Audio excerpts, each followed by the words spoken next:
자, 일단 리버풀전 승리 이후에 아마 첫 영상이 될 것 같은데, 리버풀전 이긴 거는 확실하게 아모림이 하입을 받아 마땅하고, 리버풀전 승리라는 건 뭐 과정과는 별개로 진짜 100% 아모림을 칭찬해줘야 마땅하다고 생각해요. 저는 원래 안필드 원정이라는 게 그런 거고, 맨유가 지금 리버풀 원정을 떠났을 때 안필드 전적을 보더라도 9년 동안 승리가 없었죠. 그래서 제가 이거 유니폼도 있는데,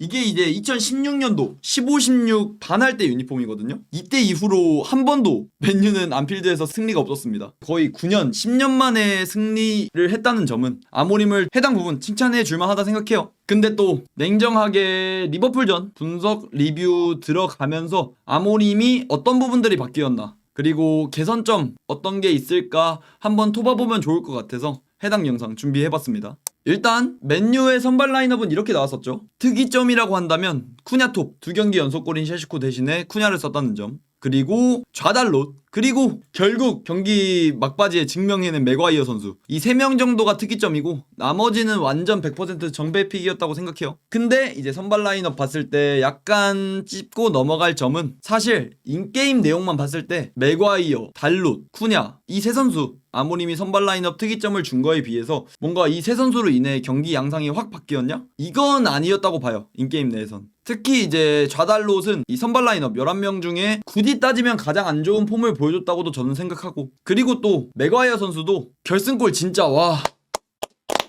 진짜 뽀뽀 쪽 배방구 무앙이지만 그래도 풀타임을 맥과이어 선수가 뛰었잖아요. 근데 맨유 수비 시퀀스 시에서 불안한 모습은 계속해서 있으셨었고, 진짜 나쁘게 말하면, 어떤 놈이 이런 나쁜 말을 하는지 모르겠는데 진짜 나쁘게 말한다면 뭐 맥과이어 골이 솔직히 이번 경기 세탁 아니냐 라고 하는 사람들 나와봐. 물론 그 정도는 저는 아니라 생각하지만 뭐 세탁 이런 나쁜 말은 절대 쓰면 안 된다 생각해요. 근데 이제 결승골을 넣은 거에 비해서 90분 동안의 경기력은 엄청 좋은 편은 아니었다는 거. 근데 그래도 결국 골으로 증명했으니까 맥과이어는 그거면 됐지. 애초에 아모림 인터뷰로도 그러더라고요. 맥과이어 넣은 거 클러치 때문이다.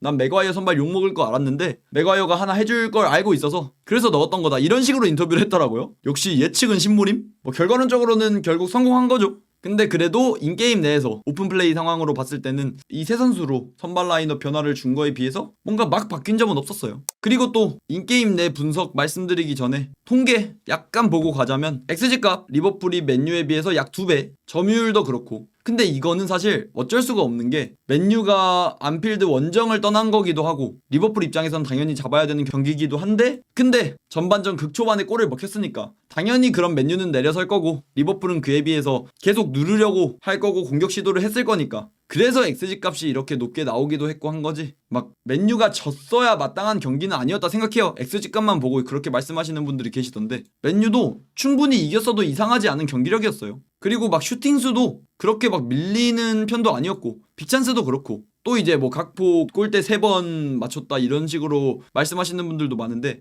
한 번은 그냥 크로스 올렸는데 후루꾸로 골대 맞은 거고, 나머지 2개는 그래도 진짜 충분히 들어갈 만한 슈팅이었지만 골대 맞으면서 안 들어간 건데, 또 맨유도 브루노 선수 중거리 한방 그것도 골대 맞은 이력이 있었어가지고, 그래서 무슨 리버풀이 이겼어야 마땅한 경기였다 이건 전 아니라고 봐요. 그래서 경기 장면 하나씩 보면서 말씀을 드릴 텐데, 먼저 골 장면인데 살짝 여기에서도 특이하긴 했어요. 골 장면이. 왜냐면 맥과이어부터 이어진 롱볼이었는데 여기에 이제 공이 있는데 보시면 은베모랑 반다이크가 경합을 하고 있죠. 심지어 여기서 메갈리스터까지 경합에 합류를 합니다. 은베모가 포스트 플레이를 하고 있어요 지금, 쉽게 말하면. 근데 여기서 반다이크가 메갈리스터 엘보우 바로 이제 찍어버리죠. 반다이크가 메갈 뚝배기를 깨면서. 그러면서 이제 여기서 경합이 어느 정도 돼서 세컨볼이 나왔고, 그리고 여기서 세컨볼 나온 거 브루노가 받아서 사이드 아마드에게 연결. 여기서 메갈리스터는 이제 반다이크한테 엘보우 맞고 쭉 누워있고 은베모는 벌떡 일어납니다. 그렇게 해서 쭉 침투를 들어가죠. 여기서 이제 아마드 쭉 오른발 해와서 앞쪽으로 전진 패스. 근데 은베모가 침투에 들어가고 이걸 반다이크가 100% 놓치죠. 그냥 완벽하게 놓쳐요. 완벽하게. 물론 반다이크가 이제 수비 라인 리딩도 하고 하면서 놓친 것도 있지만, 그래도 반다이크가 은베모 마크맨이었는데도 완벽하게 놓친 게 리버풀의 실점 패착이었고, 여기서 침투 이후에 완벽하게 오른발로 마무리. 이것도 아마드 측면으로 넣으면서 오른발 쭉 시키고, 괜히 이제 억지로 인버티드한 움직임 안 가져가려 하더라고. 특히 이번 경기에서는.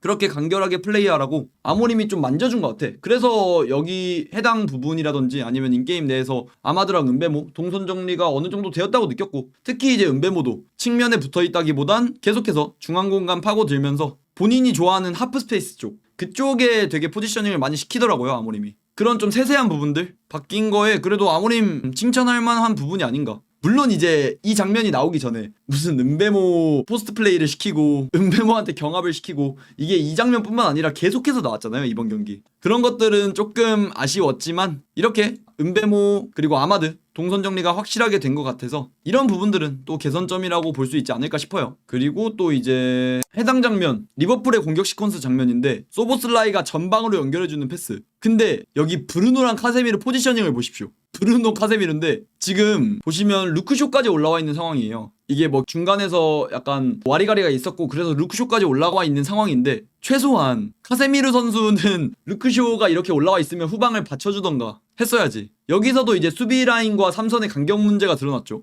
둘 다 여기 있으면, 심지어 소보슬라이가 이렇게 사이 패스를 가운데로 넣었는데 슝 뚫려요. 그냥 슝.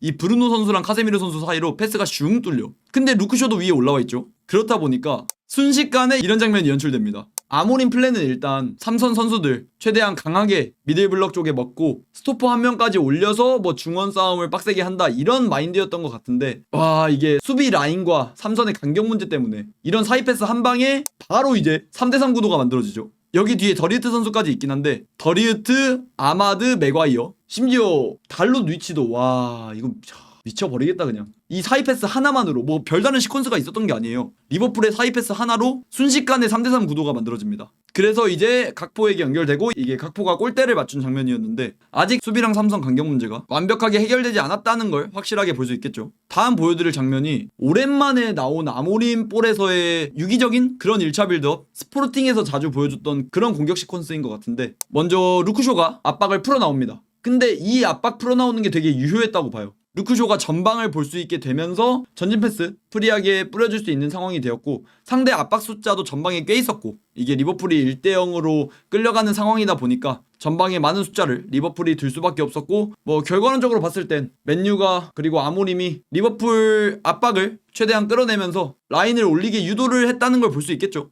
그리고 루크쇼 깔끔하게 전진 드리블 이후에 측면 연결, 여기서 압박 풀어 나오고 전진 드리블 이후에 측면 연결하죠. 딱 스포르팅 아모림이 자주 쓰던 상대 압박 앞쪽으로 당겨놓고 측면으로 보내서 볼운반 시키는, 그래서 달로 또 쭉 볼운반 해나가가지고 가운데 쿠냐에게 볼을 연결합니다. 이런 식으로 달롯에서 쿠냐까지 연결이 되고, 이 장면도 되게 괜찮았다고 보는 게, 제가 아까 말씀드렸던 게 아모림이 이 미들블록 중원 싸움을 그래도 안 지려고 하는 모습을 보였다고 했잖아요. 여기서도 그게 드러난 게 쿠냐 아래쪽으로 당기면서 미들블록 쪽에 숫자 많이 가져가도 이 위쪽에 왼쪽에는 많은 숫자 안 두면서도 대신 뭐 마운트, 쿠냐, 달롯, 카세미르, 브루노까지 이 미들블록 싸움에 가담하는 모습. 근데 이게 이렇게만 했으면 모르겠어. 근데 이쪽 왼쪽 라인에서는 중원 싸움 가담하게 하고, 오른쪽 라인 은배모랑 그리고 아마드는 바로 이제 침투할 준비 하고 있는 모습. 은배모도 그렇고 이 아래 아마드도 있어요. 쿠냐가 이제 선택한 건 여기서 바로 로빙 패스 길게 뿌려주는 아마드에게 패스였습니다.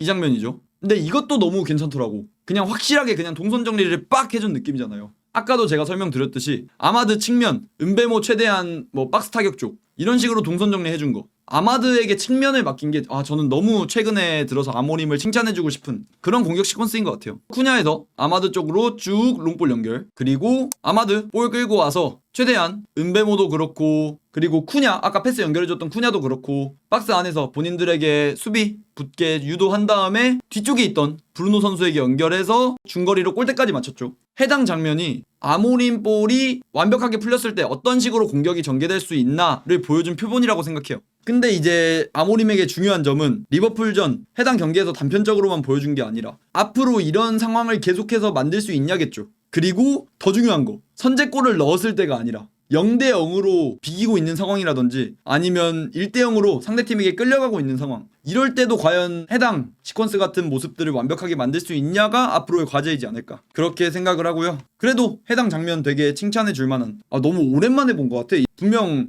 이제 아모림하고 요케레스 보려고 스포르팅 경기 볼 때는 이런 장면이 엄청 많이 나오거든요. 후방에서 상대 땡겨놓고 측면 연결해서 볼 한 반 쫙 시키고, 굳이 따지면 이것도 역습 지향적인 축구였잖아요. 카운터 어택 노리는 이런 축구가 되게 많이 스포르팅에서 나왔었는데 맨유에서는 이런 장면들을 많이 보기 힘들다 보니까 제가 되게 고무적으로 봤던 장면인 것 같아요. 그리고 또 다음 장면, 이 장면인데 리버풀의 공격 시퀀스입니다. 리버풀 그냥 뭐 선수들 1차 빌드업 하는 모습이죠, 간단하게. 그리고 맨유의 압박 숫자도 뭔가 그렇게까지 많다고 할 만하진 않고, 리버풀이 후방에 숫자 둔 거 비해서 압박이 엄청 빡세진 않았어요, 맨유도. 근데 리버풀 패스 몇 번에, 진짜 패스 한 두세 번 했나? 그 사이에 간격이 이렇게 됩니다. 이게 분명히 뒤에 받쳐주는 선수들, 그리고 미들블록 쪽 계속 포지셔닝 위치하는 선수들이 꽤 있었는데 갑자기 전방으로 싹 다 끌려나간 모습. 여기서도 리버풀의 별반 과정이 없어요. 그냥 여기서 반다이크가 앞으로 롱볼 간단하게 진짜 그냥 툭 던져줘, 툭. 근데 이제 반다이크가 롱볼 툭 뿌려준다 해도 이 간격 보이시죠? 여기 전방에 5명 외에는 후방 라인의 수비 라인 제외하고는 브루노밖에 없어요, 뒤쪽에. 심지어 카세미루가 여기 있는 모습. 카세미루가 지금 여기 있고 브루노 선수가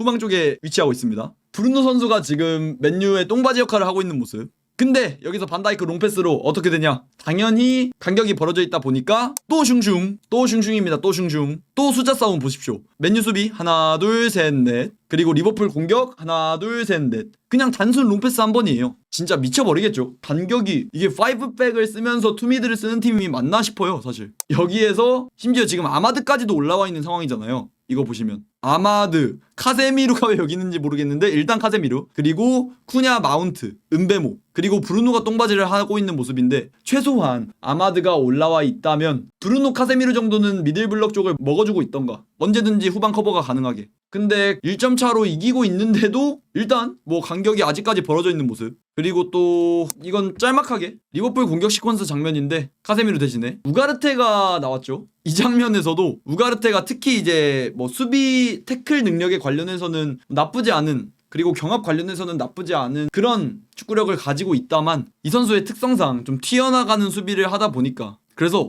브루노도 튀어나가고 우가르테도 튀어나가고 하다 보니까 또 이제 간격이 계속해서 벌어지는 모습. 수비라인 보호가 전혀 안 돼요, 전혀. 또 이제 우가르테 관련해서 말하고 싶은 장면이 이것도 있는데, 이번에도 리버풀이 경합 성공해서 공격 이어나가는 장면인데, 여기서 우가르테가 지금은 약간 측면하고 중앙 사이 정도? 이 정도의 위치를 하고 있는데, 3백 라인 보호해주기 위해서는 중앙으로 들어와야 되잖아요. 왜냐면 지금 브루노도 중앙에 없는 상황이고 우가르테가 후방 라인 보호를 해줘야 되는 상황일 뿐더러, 마크맨 봤을 때도 달롯한테 해당 선수 맡기고 버리에트 바로 앞에 있는 선수 맡으면 우가르테는 당연히 중앙으로 들어와줘야 하는 상황인데, 우가르테는 사실 보더콜리라고 봐도 될 만큼 튀어나가면서 공을 그냥 좋아하는 아이 같아. 바로 공 따라가는 모습.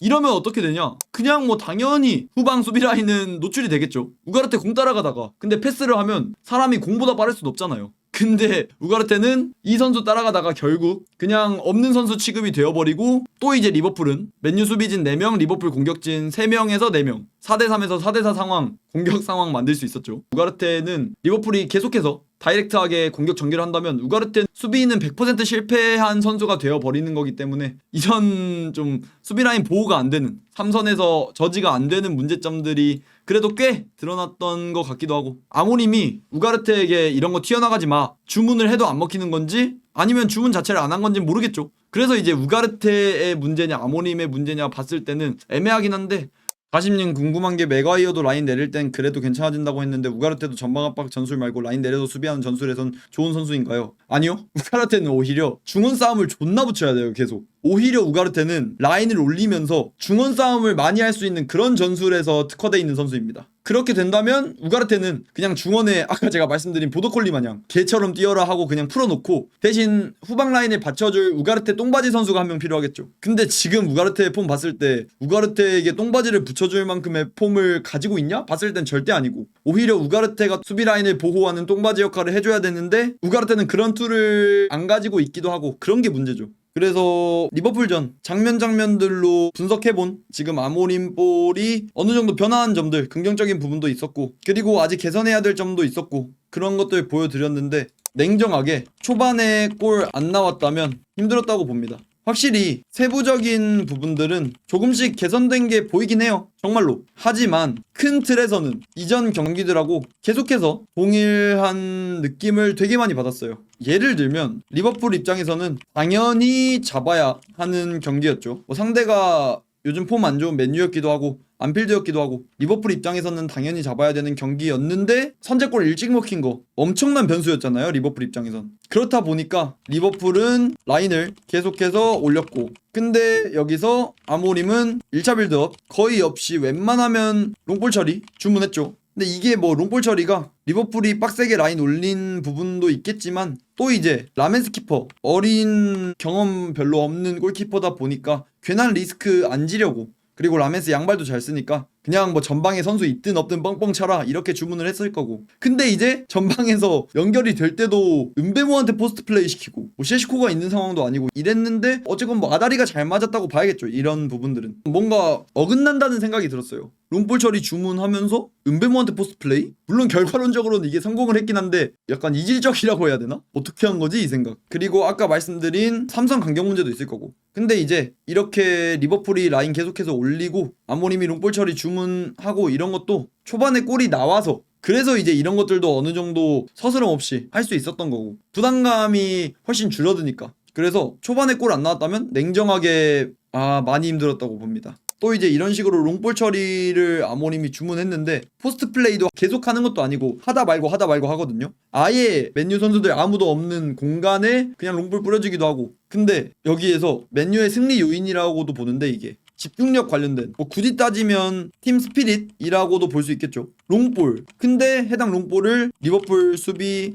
헤더로 처리, 근데 세컨볼을 맨유 선수들이 따면서 이런 장면이 엄청 많이 나왔어요. 정말 반다이크 헤더도 그렇고 코나테 헤더도 그렇고 흐라벤베르 메갈리스터 상황에서도 그랬고, 맨유가 롱볼 차면 리버풀 수비가 헤더를 해. 근데 세컨볼이 맨유에게로 오는 이런 상황이 그래도 꽤 있었거든요. 근데 이게 리버풀 선수들이 포지셔닝이 애매했다든지 아니면 맨유 선수들이 좀 위치를 잘 잡았다든지 이런 식으로 볼 수도 있겠다만, 제가 이제 이번 리버풀전 봤을 때는 그냥 이 문제로 인해서 집중력, 팀 스피릿 이런 걸로 세컨볼 맨유가 소유하는 상황이 많았던 것 같아요 사실. 근데 이것도 뭔가 맨유 선수들이 잘한 것도 분명 인정, 확실히 있겠다만 리버풀 수비수들도 딱히 맨유 선수들이 압박하고 있는 것도 아닌데 근데도 뒤로 흘리던가 이런 것도 없이 그냥 계속 전방으로 헤더하고 맨유에게 소유권을 내주더라고요. 그게 좀 신기했던? 좀 급했던 것 같아. 리버풀 수비진이 선제골 너무 쉽게 먹혔다 보니까 수비진도 빨리 전방 보내야겠다 하면서 급해지면서 이런 상황도 많이 연출됐지 않나. 뭔가 아모림이 포지셔닝을 잘 잡아줬다? 이건 아니었던 것 같아요 봤을 때. 그리고 뭐 아직까지 안 고쳐지는 삼선 간격 문제, 이것도 엄청 클 거고, 물론 뭐 삼선 간격 문제는 이제 삼선에 좀 괜찮은 툴을 가진 그런 선수가 영입된다면 또 모르겠지만 일단 문제가 있는 건 팩트니까. 그래도 제가 영상 초반에서도 말씀드렸었지만 이번 노스웨스트 더비 승리는 과정과는 별개로 100% 칭찬해줘야 마땅하다고 생각해요. 원래 안필드 원정이라는 게 그런 거니까 아모림은 진짜 이번 경기만큼은 리스펙 받을만 합니다. 진심으로. 그래서 제가 이스타TV에서도 패널로 나가서 관련된 이야기를 했지만 저는 아직까지도 큰 틀에서 아모림 볼이 바뀌진 않았다고 생각해서 이번 시즌 리그 10등 밖으로 마무리할 가능성이 조금은 더 높다고 봅니다. 근데 그래도 아모림이 제 고정관념을 깨주길 빌어야죠. 제 예측이 제발 틀렸길 바라봅니다. 저도 감독 잔혹사 그만 보고 싶고, 제가 이렇게 예측하면서도 그냥 베스트는 아모림이 잘 되는 거니까. 그래도 아모림이 제가 앞에서 말씀드린 그런 우려점들 개선해가지고 바뀌는 모습들을 좀 보여줬으면 좋겠네요. 그래 또 개선점도 명확하고 바뀌고 있는 건 맞으니 그쵸. 브라이튼전까지는 지켜보죠. 바뀌고 있는 건 확실해요 진짜로.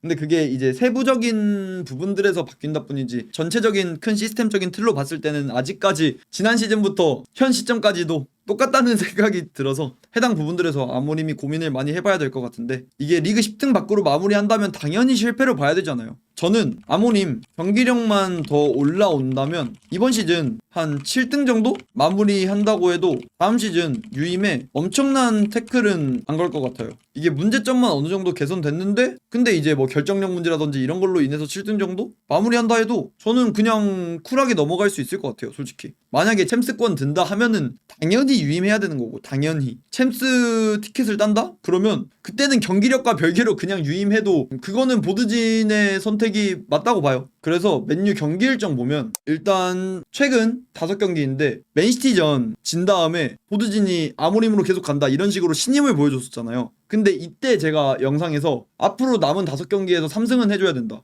남은 첼시전, 브렌트포드전, 맨유전, 리버풀전, 브라이튼전 해당 5경기에서 최소 3승은 해야 된다라고 말을 했었는데 실제로 3승을 보여줘가지고 아모림이, 그래서 뭐 딱히 제가 할 말은 없는 상황. 이미 3승을 했어. 이미 브라이튼전 가기도 전에 이미 3승을 해버려서, 그래서 아모림 유임을 외쳤던 보드진의 입김에 힘이 실렸겠죠 당연히. 그래서 아모림에게 이 안필드 원정 승리가 가져다준 힘이 엄청나게 큰 것 같아서, 그래서 다음 경기 일정을 보면 브라이튼전, 노팅엄전, 토트넘전, 에버튼전, 크리스탈 팰리스 이렇게 5경기가 준비가 돼 있는데, 사실 맨유가 이미 빅6 6팀 중에 맨유 빼면 5팀이겠죠? 그 5팀 중에 4팀하고 경기를 했어요. 이미 지금 8라운드밖에 안 됐는데, 근데 그 8라운드 중에 반이 빅6 경기였어요. 맨시티, 아스날, 리버풀, 첼시 이렇게 4경기를 이미 치르면서, 그래서 이후의 일정이 좀 널널해요 사실. 그래서 뭐 과정이랑 별개로 결과론적으로 봤을 때는 아모림이 지금 4승 1무 3패 8경기 4승 1무 3패인데 결과만 딱 봤을 때는 막 엄청나게 나쁜 성적은 아니라고 볼 수 있겠죠. 그래서 이제 다음 경기 브라이튼전, 노팅엄전, 토트넘전, 에버튼전, 크리스탈 팰리스전 해당 5경기에서 만약에 뭐 과정이랑 별개로 4승 이상을 아모림이 가져온다? 저는 확실하게 말하겠습니다. 아모림이 진짜 경기력적으로 개처받고 무슨 갑자기 또 이후에 막 3연패 4연패 이런 식으로 하지 않는 이상 이번 시즌 끝까지 아모림 지지하겠습니다. 이 5경기에서 뭐 당연히 근데 뭐 결과 뭐 4승 이상 가져오려면 과정도 개선점이 있을 테니까, 그래서 5경기 4승 가져와 준다? 전 진짜 끝까지 지지하겠습니다. 이번 시즌. 물론 브라이튼 진짜 빡센 상대고 토트넘전도 있고 노팅엄은 좀 잡을만 하겠죠. 그래도 지금 말도 안 되게 팀 폭파가 일어난 노팅엄인데, 그리고 크리스탈 팰리스도 진짜 빡센 팀이고, 특히 이제 본머스전 제가 라이브로도 여러분과 함께 봤었는데 빡센 팀이기도 하고 크리스탈 팰리스. 그래서 해당 경기들 아모림에게 좀 분수령이 되지 않을까. 그래도 뭐 제일 가까운 브라이튼전이 뭐 가장 중요할 수밖에 없겠죠. 이번 주 토요일에서 일요일 넘어가는 새벽 1시 반 이때 예정이 되어 있는데, 아모림이 이번 경기 이기면 파주기 리그 3연승 과연 가능할지 지켜보는 것도 좀 재밌는 관전 포인트가 되지 않을까 싶습니다. All day and all night, we'd stay up, it felt so right. We were so young, we were so dumb.